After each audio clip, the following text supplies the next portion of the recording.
Okay guys, this is another repair video. I pretty much already took the car, the parts apart. This is a 2009 BMW 528i, and the complaint was, some oil leaks on the back cover and on the Valtronic gasket, which is the Valtronic motor goes in here and it has a gasket here. I will show you that. It's pretty easy removable. You disconnect the harness on the injector. You remove the injectors, which are here. They're just hole by 4 10mm bolts, and then on this car you need to remove this bracket that comes with the injectors. It has 3 bolts. It goes onto the manifold. They're 11mm. They go here, here, and there. I also put some just paper towel plugs on the injector holes so nothing goes in. I clean already the edge of the where the valve cover gasket will seat, and also in the middle too. I remove the coils. The spark plugs are new, so everything is ready to go. I just also want to show you what happened when you do, let me get a light, when you do the oil changes on 10,000 miles. This car has 60,000 miles on it. And let me show you, see how much carbon deposit that has.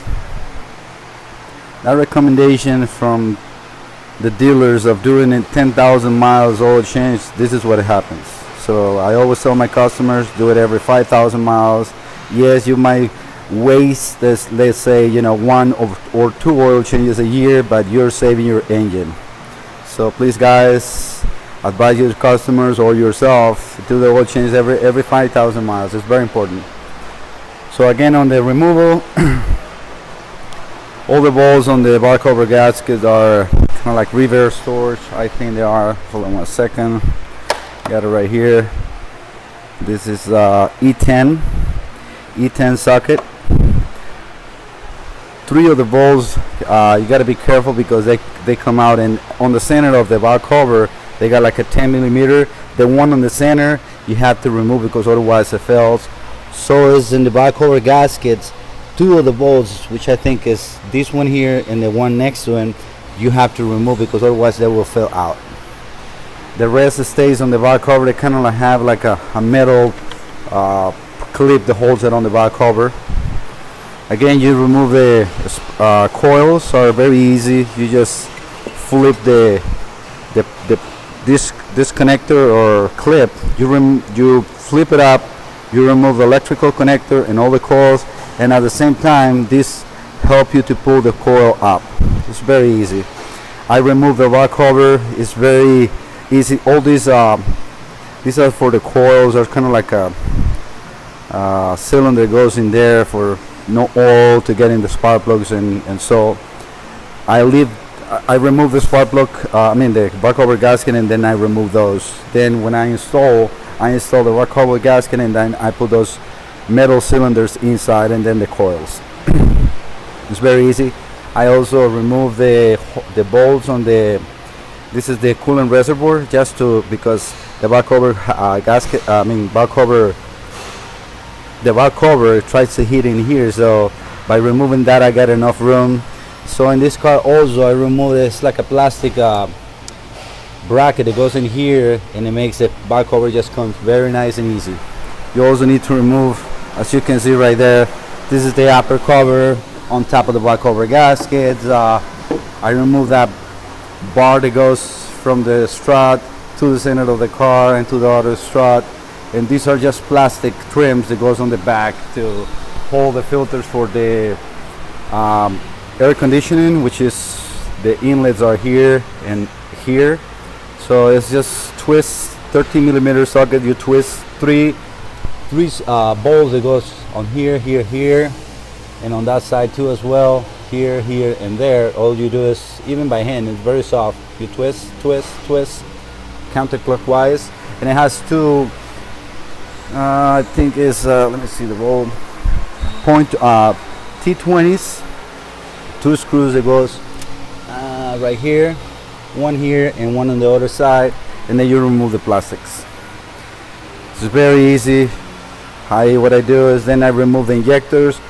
You have to disconnect oil pressure sensor, coolant sensor, and one of the camshaft sensors Those connectors are very easy to remove because all you got to do is push the clip and remove the connector. Then you can make all the harness just laying down with the injectors on this side, and you can remove the valve cover gasket. So that's very easy. I will be, going forward recording the installation. I'm going to clean very good the valve cover too, because that's full of carbon, and then put the new gaskets on. One other thing that I always do is I take the car before I bring it inside the shop, because this was really dirty, full of dust and everything. You don't want nothing of that to get inside the engine. So what I do is I spray it with like a degreaser, and then I leave it for like 5 minutes running, and then I spray water with a brush, clean it first, and then I spray water and then blow air to clean it and remove all the dust as much as I can. Let me also show you about the carbon deposits on this engine. You see, that's not nice. Also on this car we have a problem. This is the Valvetronic shaft gear position sensor. It's full of oil. We are going to replace it. As you can see, it has oil inside. If you have that full of oil, replace it right away, because otherwise you're going to be removing the back cover gasket to do that again. It's quite expensive sensors, almost for over $500, original from BMW. It's very easy, just 3 bolts, 10 millimeter. Be careful not to drop any of those bolts inside the engine, but like I said, it's very simple. And why I removed this bracket on the back, the one I told you has like 2 screws in here. That bracket is right here. This is the bracket. It's because the valve cover, when it comes off, it has a kind of like a, let's see what it is. Yeah, it's that side. That bracket at the back, kind of like right next to that toothbrush, it will hit on that corner, and it will be a nightmare to remove the valve cover gasket. You remove that bracket, and it's very easy. So again, I will be recording more deeply the installation. Sorry I didn't do it with taking it apart, but I was just focusing on get it done. So I hope you guys keep in touch, and I will finish the video. Alright, now I have the valve cover clean, kind of. I mean, I did as much as I could. That was just horrible, as you guys saw before. Took me like, I don't know, maybe half an hour, 45 minutes of fighting with the sludge inside. And as you can see, I mean, there's still some marks, but I mean, that's livable.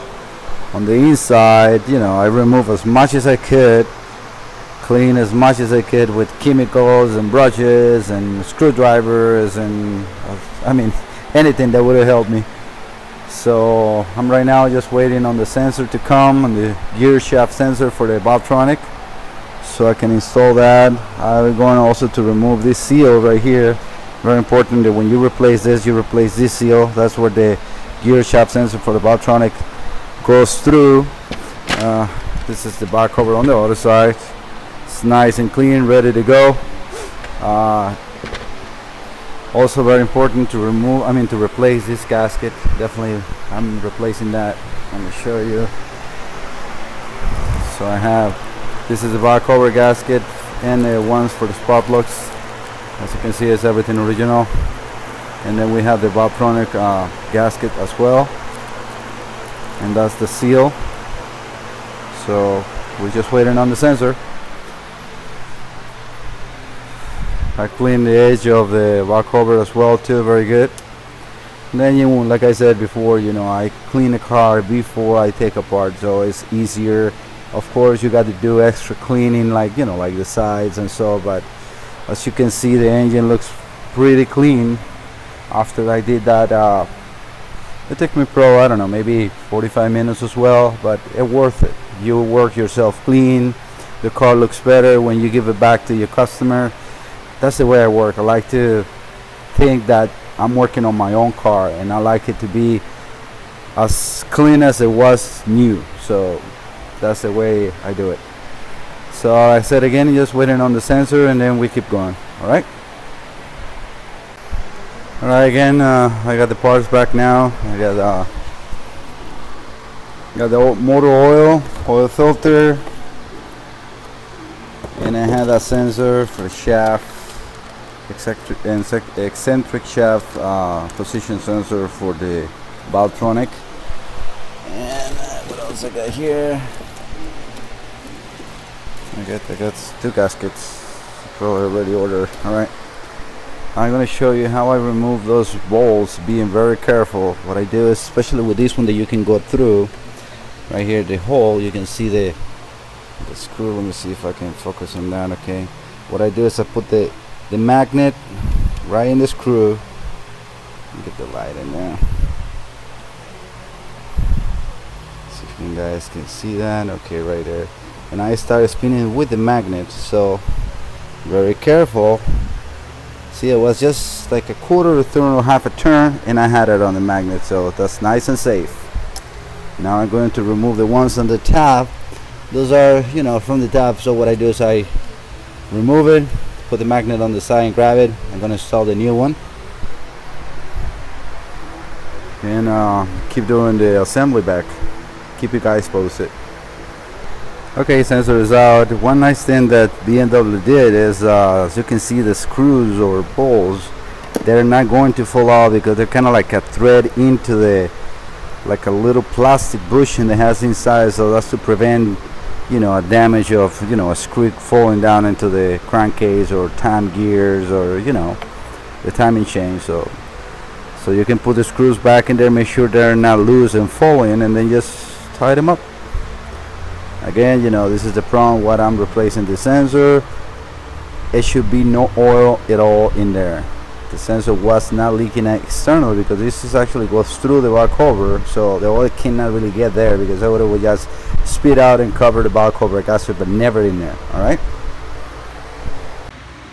Okay, this is the new sensor. As you can see, it comes with the bolts already attached. Very nice and secure. They're not going anywhere, so all you gotta do is slide the sensor in. Let me show you. Just, careful, slide the sensor in place. The bottom bolt, let me see, the bottom bolt kind of in the way a little bit, especially with the timing change in there. So I might need to remove the bottom one. Let's see.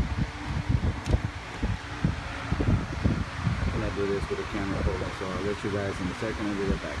Okay, I got the sensor in. All I did was the bottom bolt, just screw a little bit in so I can get it in. As you can see, it hasn't even been tight yet, so just put them in there, tie them up, straightforward.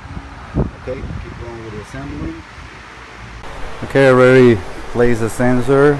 It was very easy, tied them up to specs. I put the new gaskets on the valve cover, and I replaced the seal that's here. This is the old parts. Very easy. Just with a screwdriver you can push it down and then just hammer it. Like a 20. I use a 24 millimeter socket, and just to make sure I'm flat, and then just drive it in. And then what I do with the gasket, I put a little bit of a gray silicone. As you can see, all this is gray silicone. I put a bit on the valve cover, and then I push the gasket down so it's gonna hold the gasket while I'm turning the valve cover and installing it in the engine, so the gasket doesn't fall and I have to fight to put them in place. So I do the same thing with the center ones, and I'm ready to install the valve cover. So that's as much as I have right now. Alright, valve cover is in place. I'm going to show you what I do. It's just very easy. You push this loom of wires away, and then just feed the cable. Make sure again, this hose is always going to be in the way, so on this corner of the valve cover. So before I start to tie down the valve cover the valve cover, I make sure with a mirror. This one is cracked, but at least you can see. I go all the way around and on the back, making sure that the gasket is in place and it hasn't been, it's not off of the groove on the valve cover gasket. On the valve cover. Same thing is on the center ones. As you can see, the holes is clear. I can see the gasket being squeezed in there too, which is what you're looking for. Next step is going to be to put the coil cylinders in places. Again, super easy. I put the opening. This has an opening on the bottom, I mean on one side, so I just bring it inside, make sure it's seated there. Usually what I use is just a little packet of screwdriver, push it in. Okay, this one is not going in. Let's see. Yeah, just wiggle it a little bit and then we'll go in. Okay, now that's perfect. Okay, got it. That's it. That's what you're looking for. So, and then install all the 6 of them. Next step, put the Bobtronic motor, gasket, and the motor in place. Fit all the coils. Bring back the injectors, and then just put everything, all the wirings and everything as they go. But I will slowly take a video so you guys can see the step-by-step of putting it together, since I didn't record the removing. Alright, I got the motor in, the coils in, those little cylinder that goes inside the coils I already showed you. I got the oxygen sensor wire and clip it on the clip that has in the back. That's very important. I clip the hose for like the breather case. It's on the back right there. It's just a slide in and clips in by itself. Make sure when you set up the coils, they're nice and center like this one. Well, all of them are like that. And make sure the boot around the coil hasn't been like pinched, so otherwise just pull it a little bit and make sure when you push it down from here, so that makes it even. I put the new gasket for the motor, all the 3 screws and the 2 on the outside, so everything is nice. So what I'm going to do right now is just gently put the injectors back. I gotta remove those plugs that I got in there, but this is pretty simple. You just slide it in there, put all the connectors for the coils. There is 2 grounds. It's very important to put this one, it goes on that one, and this other one that goes right in here, that's for the coil grounds. It's very important, and sensors. So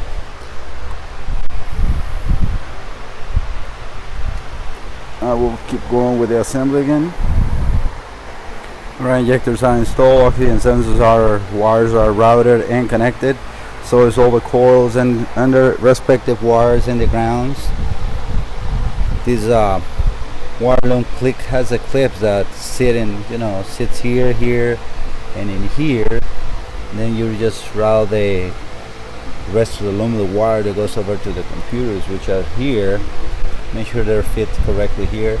I also connect the fuel line to this connect. All you got to do is push this in, like I use a 13mm wrench just to push that in and wiggle it, and it takes it out. Same thing to put them in. It's very easy. All right, looking good. Now about to put the cover. All I gotta do is get those wires out of the way. Make sure that it's nice. Put the Allen screws in here and keep going. I have to put the cross member. I mean, it's a crossbar that goes from strut to strut and on the center. You will see, and then all the plastic, and pretty much I will be pretty much done. Start the car and let it run and see how's everything going. Alright, I got the engine cover installed. I got the crossbar that I told you installed too. I use this T45 torch. T45. This is just held by 2 plastic retainers, kind of like rivets, but they're not. All you got to do is use a pin puller and then remove it and then push it back in. The wires are just routed as you see there, and now you have to put the kind of like the plastics that I was mentioning yesterday. These are also the on top of these are going the AC filters, and these are the 13mm kind of like screws that you have to spin counterclockwise to remove, and then clockwise to secure. One on each side. We'll just sit down, nice and easy here. Well, again, do it with one hand is a little harder, but you can see it's very straightforward, easy. So you gotta do, I have a 8 inches long extension and then a 13mm socket. All you gotta do is clockwise, sorry, and clockwise. This is now secure, and then you put the bolt. It goes right here. It has a plastic grommet or rubber grommet covers this. It's kind of just view wise. Do the other side, and then put the two plastic covers. It has the filters for the air conditioning right here. This one they just kind of like move, clip in. They have one of those again flip over bolts, and there's like a wire that you have to like a clip to remove and then install in there. The holds it should be right here. Yeah, right here. This is the one I'm telling you. Alright, so I'm pretty much done with this one. Pretty soon I'm gonna have it running. Alright, car is done, running good. Got a little bit of a smoke, you know, from the cleaning, which is completely normal, you know, on the exhaust side. But like I said, I put the filters on the back. It's one of those turn things in there, and the clip in there. And then the gasket on the front, a little trim cover for those wires, and pretty much that's it. But it's running good, everything is so far, no leaks. So this is another good repair. Hope you guys like the video, and please subscribe. Okay, have a good day. I'm sorry, have a good day.